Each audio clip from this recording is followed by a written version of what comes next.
Good morning and welcome to BEntrepreneur Media Hub. We have with us today Mr. Tariq, the Chief Financial Officer of Pure Harvest.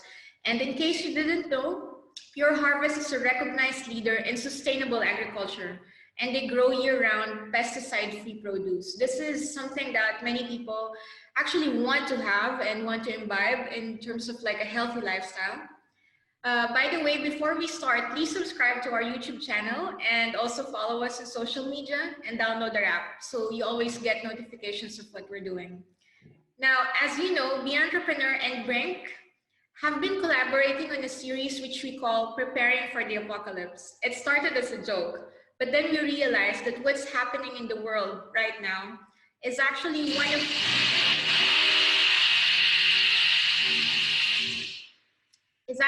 of a very important series of steps that we need, that needs to happen to us so that we are well prepared in case an apocalypse does happen. So agri-tech is one of our major concerns. So we're really happy to have with us today Mr. Tariq Sanad.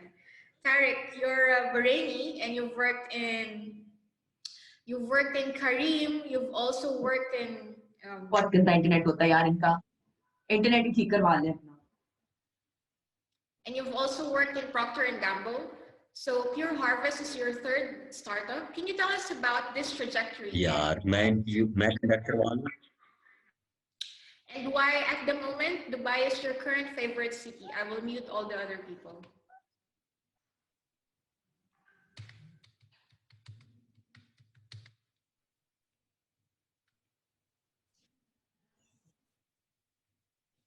Tariq? Great.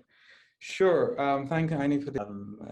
I think it might be better if some people are on mute because I think there's been some interference. But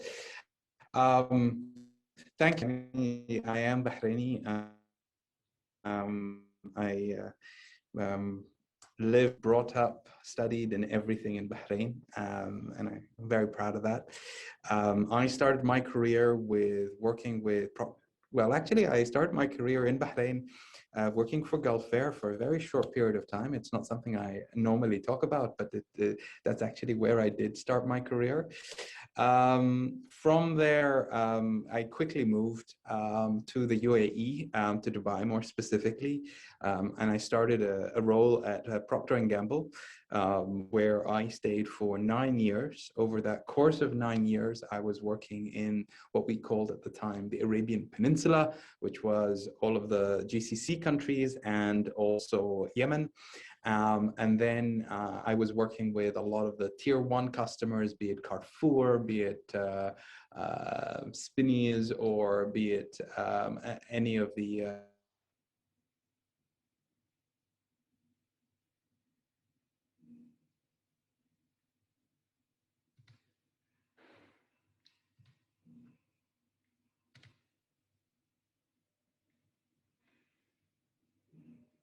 of entrepreneurial space.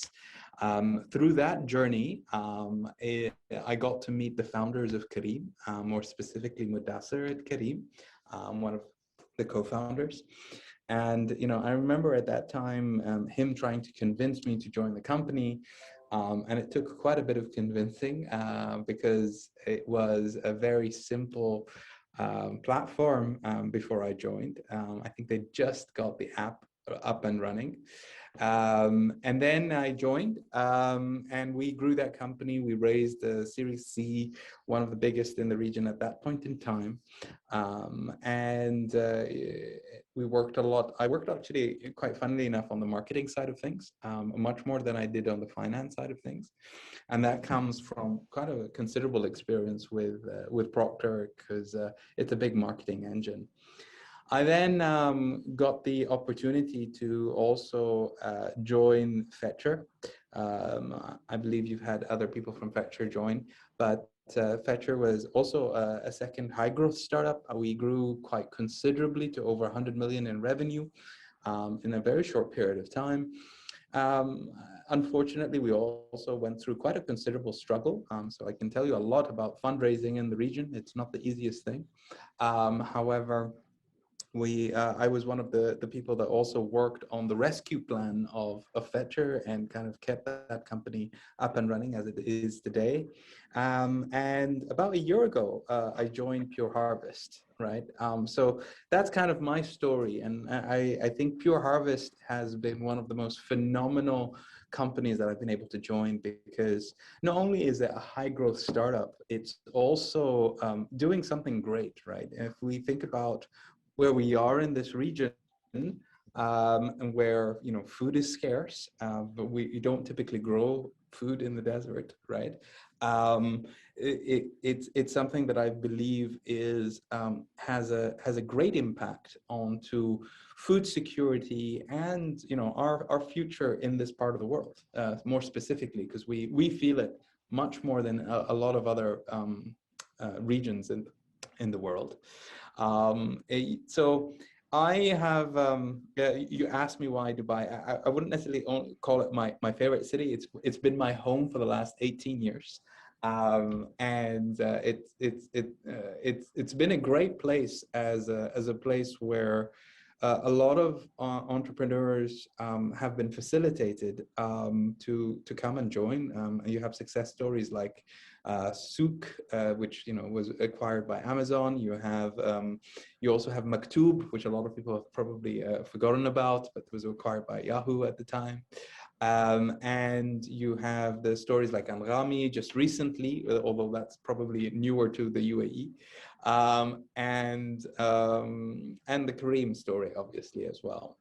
So I think it's been a great place to have a lot of the ability to be able to be part of a great ecosystem. But I think also different parts of the region are growing. Like what I see that's also happening on the fintech side of things in Bahrain is actually very, very interesting. There's a lot also happening in Saudi, as Saudi is gearing up to really develop its infrastructure to be able to accommodate startups as well. So there's a lot happening. Dubai has been my home, and that's why it's close to my heart, just as Bahrain is close to my heart. So thank you so much for that great introduction. Don't worry, we will actually be having a webinar on crowdfunding in the region, because I think that's one of the main concerns of startups, and also one of the challenges that they face at the moment. And we'll be inviting you again. We'll be inviting like several crowdfunding platforms and all the other like venture capitalists. So let's go directly and talk about food security. You've mentioned that it's one of the major concerns in the region, as you've said. How is Pure Harvest helping in this regard?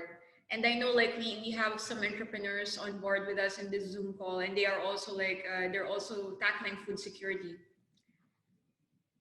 Great. Well, let's first start on why food security is important, right? We live in a region where we are heavily dependent on imports, right? So food is one element of our imports, but also you have numerous other elements of kind of our GDP that is important, right? We are not necessarily a producing part of the world as the GCC, but I think this is something that becomes more critical when you start to think about food, right? What does food security mean? It means that you are dependent on others, right, for the ability to actually eat and survive and live, right? And therefore that is a high that's a high burden to have, and especially after COVID, right? I think COVID was a waking up of the region to how critical the whole kind of logistics systems are, right, to enable us to run our everyday normal lives. We take it for granted that we can go into any supermarket right now, whether it's Espiniz's, Al Usra, or a Carrefour, anywhere, and we see an amazing array of food, right? We are very privileged that we are able to import this. However, the infrastructure to enable that has been impacted when it came to COVID, and we also see that very recently, right? Everybody knows in the last week or so the evergreen story and how that has had a massive impact on the supply chain in the region. So to be heavily dependent on importing food is not a great thing for the region. It doesn't make us very secure. It makes us independent, and we have to have a way that we can change that. On top of that, you also have 70%, that we're going to need 70% more food, right, by 2050, right, to just feed the population, right? So if we don't have enough for what we have today, it's going to be an exacerbated problem. On top of that, if we think about our region, right, our region has is a high growth population region as well, right? So if you think of all of those factors, where we're sitting today, food security is absolutely important. Originally, food security was managed by the region by going and purchasing plots of land, wheat, rice, and so forth outside of the region so that we have security on the supply. But then the chain is what also becomes a problematic link, right? So that is only as valuable as the chain, the logistics chain continues to be present. And what Pure Harvest has done is actually just looked out into the world and said, this is not a problem that has not been solved by other regions. And really a lot of our inspiration comes from Holland. And the reason I say that is, if you think about Holland, right? Holland is the second largest producer of food in the world. Not a lot of, I'm talking about fruit and veg, right? Not a lot of people actually realize that, right? It's second after the US, but if you think about the size of Holland, it's actually amazing that that's one of the things that they can do. What they have been able to harness is the greenhouse technology, right? Which has now become an industrial process, right? And actually, if you go into kind of plots of land that you see in Holland, right, they look like factories of food producing, industrial areas, right?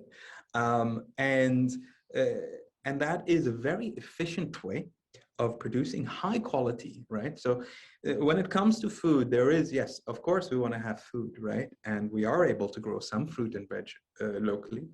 But let's talk about the quality of the food, right? You want it to taste good, right? It's not just, you don't want it to taste like a packet of water, right? Which is a lot of what the locally produced low-tech production provides. Okay, so we've taken inspiration from the greenhouses. Now, the thing that we need to solve for, okay, is climate. Obviously, we're in a climate which is a very harsh climate. It is very, very warm. It is very, very humid, right? A lot of people try to think that we're only solving for temperature. We're not.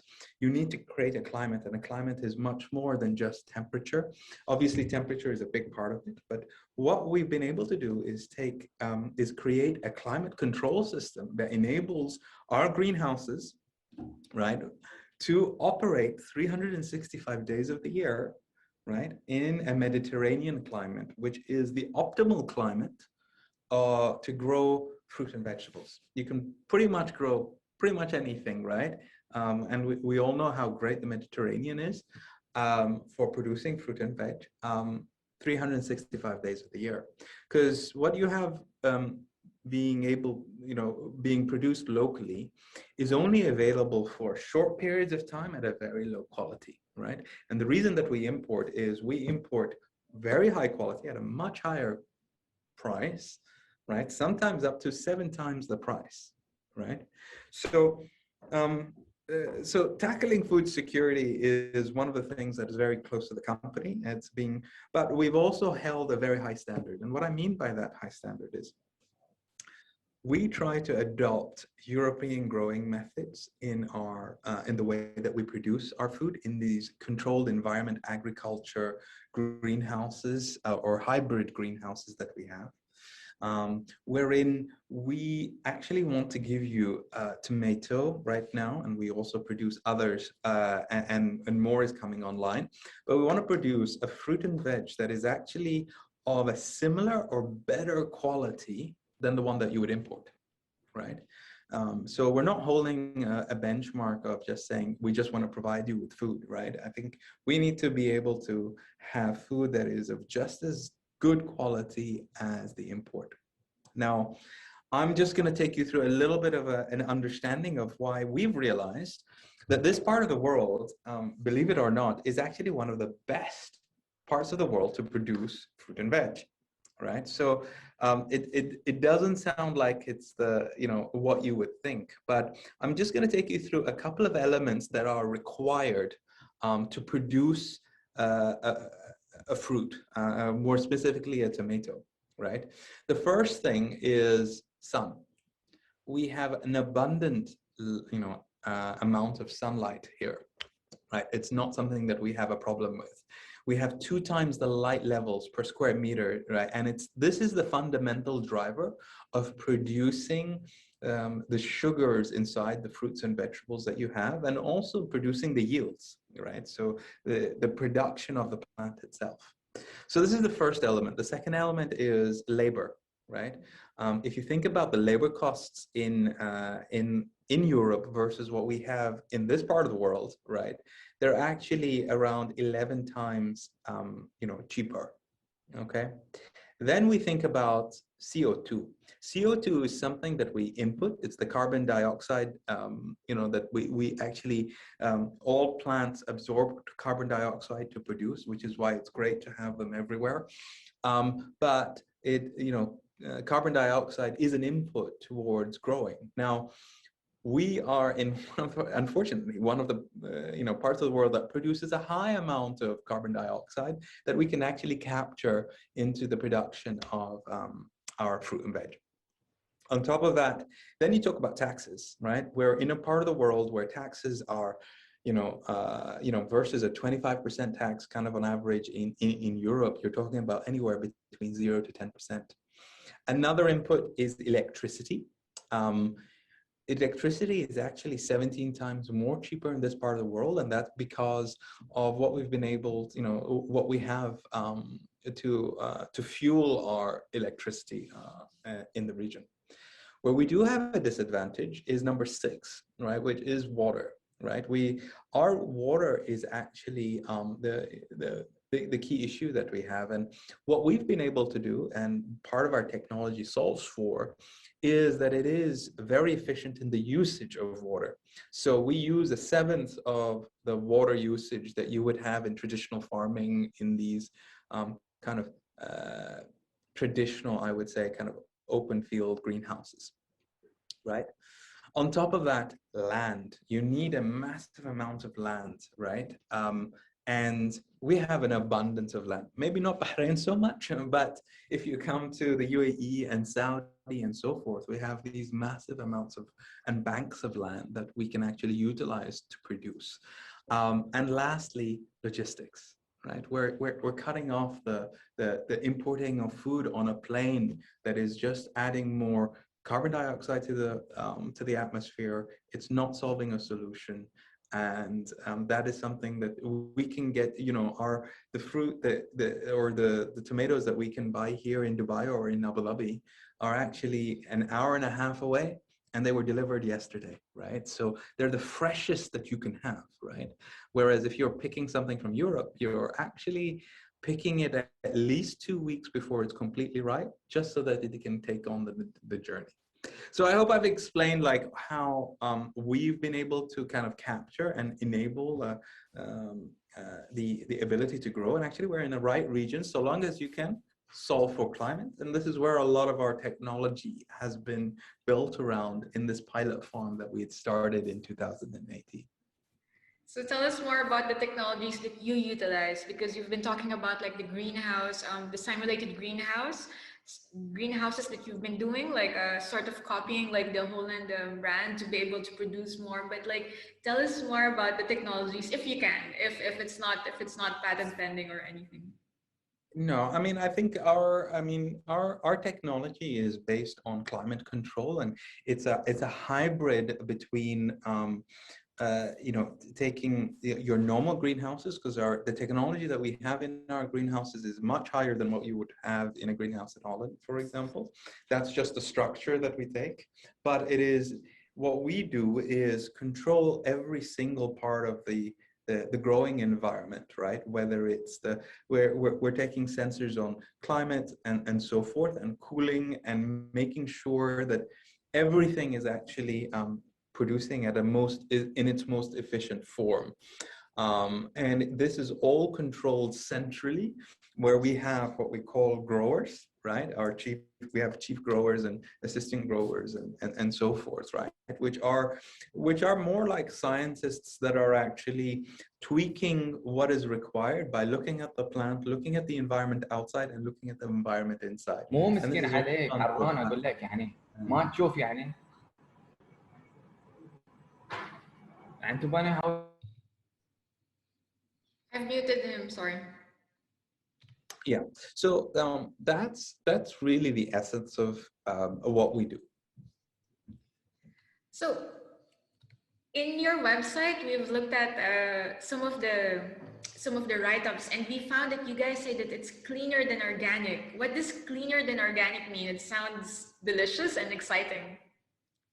Okay, so organic, unfortunately, doesn't have a proper definition, right? So there is this American scientific study that has been done regarding, the myth busting behind organic, right? So I'm not saying that organic is not great or anything of that sort, but you really need to understand what does organic in essence mean, right? And a lot of people have a misconception of what organic means, right? So what we mean by cleaner than organic is that the fact that for you to be organic, right, you actually can have pesticides, right? Now, they have to be organic pesticides, but you have to have pesticides, right? We, due to the nature of our closed environment that we work in, right? And on the fact that the way that we manage pests is through beneficial insects. So if you come to our farms, you will be able to see that there are bees going around pollinating and so forth, right? So we use something called beneficial insects. And that is the way, so you have, and they balance with the pests. So we use a natural methodology to be able to produce with very, very little chemical usage. And the reason that we can prove that we use, and it's very directed, is that we have a lot of our own insects running around, right, which are beneficial insects, and we bring in what we call, the others that balance out the other insects, which are pests. So we're able to grow in that. Now, also there is, in terms of defining yourself as organic and being able to put organic on your label, there is a US version and a European version, right? And in this part of the world, we adhere more to the European standards of organic, which means that you need to grow in soil. So automatically hydroponics, which is the way we grow in. So this is predominantly water-based inside rock wool. So we grow in a rock. Means that and that's where the word cleaner comes from, right? So we are growing very clean, without pesticides as much as possible, right? Very, very little. And that's why and the best way to kind of to understand that is there's something called MRL, right? Which is a minimum residual level, right? That is allowed and is tested for in the fruit and ag business. What you'll see is our MRL is actually near zero, right? Because we don't have any pesticides. Whereas with an organic food, you would still they do get tested for MRL, and they do have MRL levels as well, right? Because they are using organic pesticides, for example. And that's what makes us cleaner than organic. So I have a question, because when you say organic, like when you look at like the price difference in groceries or anywhere, the organic produce is actually like costed much higher than like the regular produce. So how is it like in Pure Harvest? You're cleaner than organic. How are your produce priced in terms of like the regular ones, the organic ones, and yours is of course cleaner than organic. Yeah. And the reason that predominantly, I think there is a premium perception with regards to organic. So there, you are paying for that premium. On top of that, I think in the beginning, organic was more expensive because the natural way to produce something is always less efficient. And right, so you are that's probably how it started, but I think organic has been in our lives for the last couple of years, a decade or so.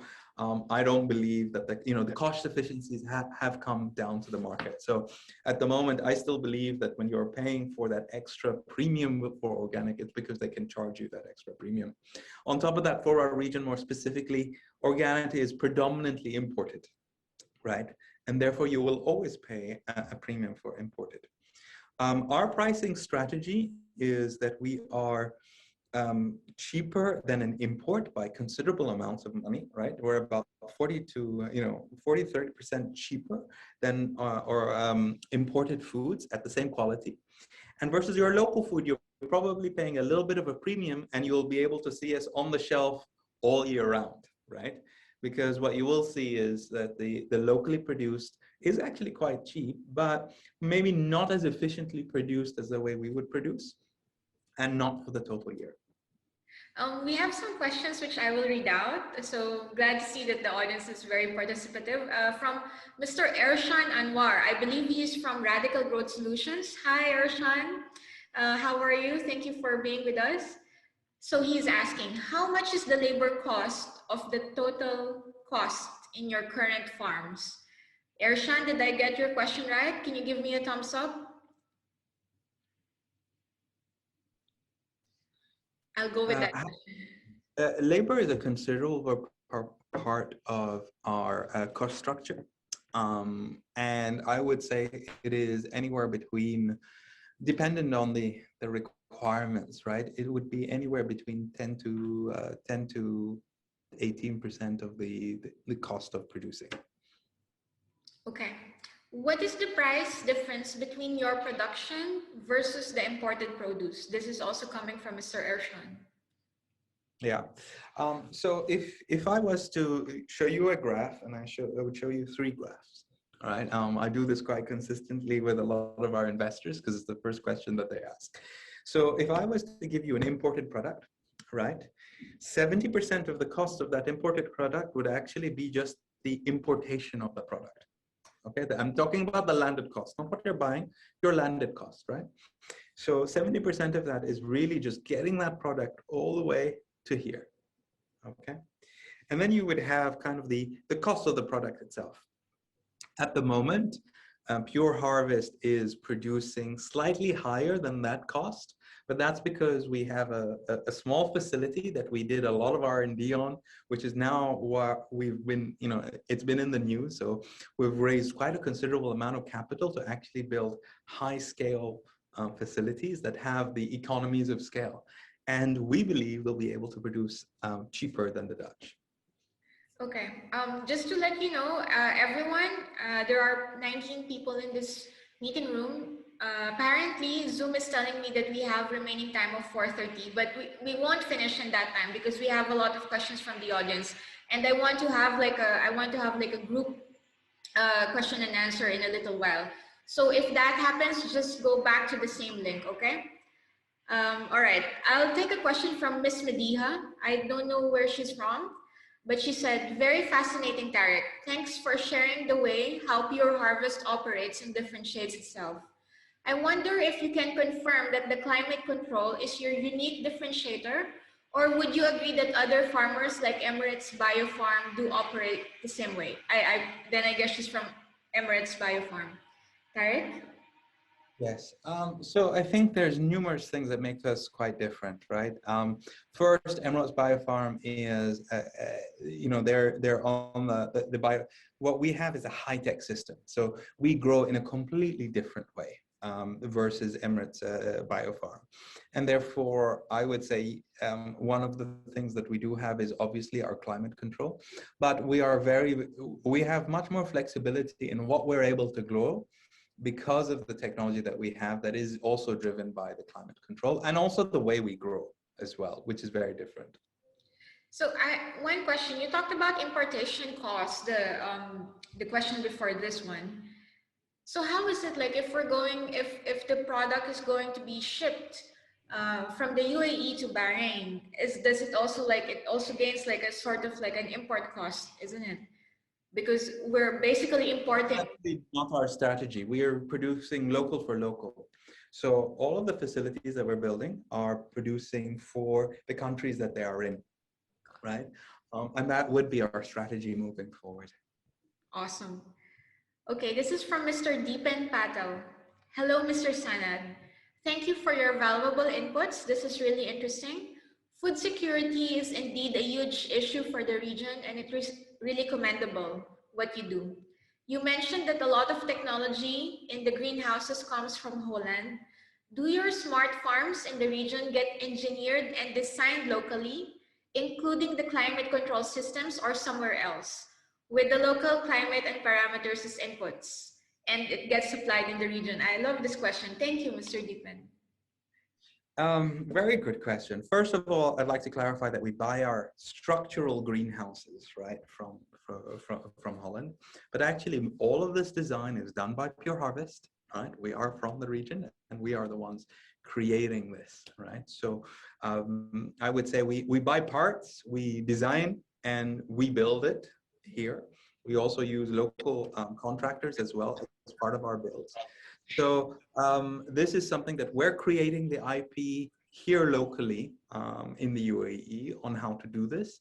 And we believe that once the industry starts to grow in this part of the world, we are able to actually get local manufacturing of a lot of these parts, and also the climate control systems as well.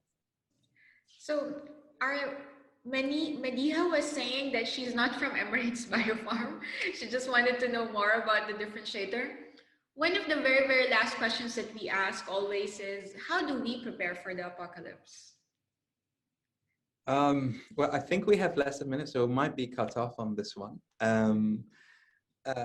So I would say the apocalypse, right? I think the apocalypse is a very interesting way to put it. I think one of the things that we have to think about, especially for our region, is our own security. And what I mean by that is being self-dependent. And I think this is not only on food, but I think it's on the education in this part of the world. We have a considerable expat community that adds a lot of value to what we've been able to do. But you know, as somebody that's from the region, I think we have a lot to do as people from the region, being able to take on businesses and also produce. And I think that's happening a lot better.